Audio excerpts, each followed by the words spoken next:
Welcome to the Explainer. Today we're looking at a problem that's hiding in plain sight, right inside Ghana's schools. It's something that's quietly sabotaging the very reason these classrooms exist in the first place: learning. Just think about that for a second. It really paints a picture, doesn't it? We're talking about kids who are being labeled as underperforming, but what if it's not them? What if the real failure lies in the environment they're forced to learn in every single day? And that really brings us to the core question here, the big what if. What if we've been looking at this all wrong? Are we dealing with underperforming students, or are we actually dealing with underperforming buildings? All right, so let's dig into what's really going on. To get to the solution, we've got to first shine a light on the problem. And this is a problem that, for the most part, you can't even see. The experts call it indoor environmental quality, or IEQ for short. Now, that sounds a bit technical, but all it really means is everything in a room that affects how you feel and how well your brain works. You know, the temperature, the air, the light.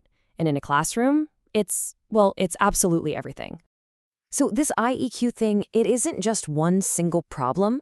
It actually breaks down into four main areas, and each one of these can act like a roadblock, stopping a kid from being able to learn effectively. Okay, check this out. This is where it gets really clear. First up, thermal comfort. I mean, we've all been there, right? When it's just too hot to think straight. Well, studies show that cognitive performance plummets above 28 degrees Celsius. Then you've got indoor air quality. A stuffy room isn't just uncomfortable. All that CO2 from everyone breathing actually makes kids drowsy and unable to focus. Next, visual comfort. Think about trying to read with a bright glare in your eyes or in deep shadow. It's a recipe for eye strain. And finally, acoustics. Imagine trying to hear your teacher while rain is hammering on a metal roof. It's just impossible. Each of these on its own is a huge barrier. So you have to be asking, right? If these issues are so basic, so fundamental to learning, why on earth hasn't anyone fixed them? Well, the answer is kind of shocking in its simplicity. You'd think it's a money problem, right? Not enough resources. But that's not it. The researchers discovered the core issue isn't about resources. It's about measurement. We've been building schools without ever really measuring if they're fit for learning on the inside. Let's put some numbers on this. Get this. Temperatures inside these classrooms frequently shoot past 32 degrees Celsius. That's over 90 Fahrenheit.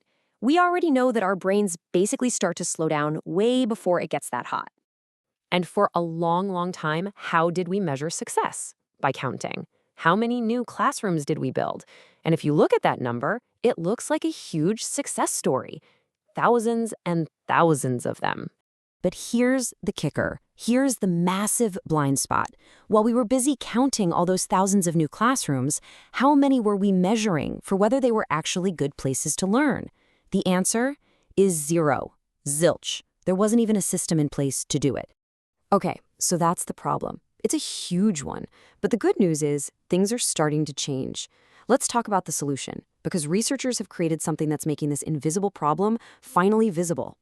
What they did was develop a brand new tool. And this is a big deal. It's the first ever IEQ assessment framework built from the ground up for Ghana's schools, taking into account the unique climate and the fact that most classrooms rely on natural ventilation.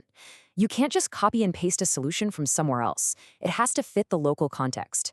This is a total game changer. And this tool wasn't just whipped up overnight. It was a really careful, deliberate process.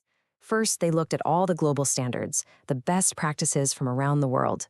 Then they adapted all of that to fit Ghana's specific climate and building styles.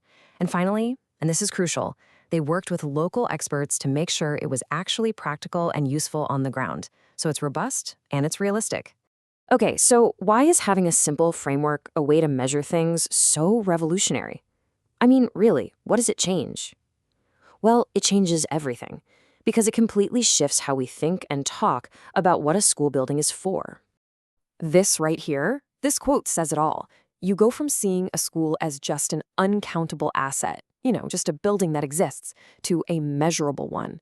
It's no longer just a cost. It becomes an investment whose performance you can actually track. For the very first time, you can ask the question, is this building doing its job? And get a real data-driven answer. And that's the bottom line, isn't it? Once you can measure, you can manage. With this data in hand, you can finally be strategic. You can pinpoint exactly which buildings are the worst offenders. You can channel repair money where it's desperately needed instead of just guessing. You can budget smarter, and maybe most importantly, you can create much better designs for all the new schools being built. So, what's the big picture here? What does this mean for the future?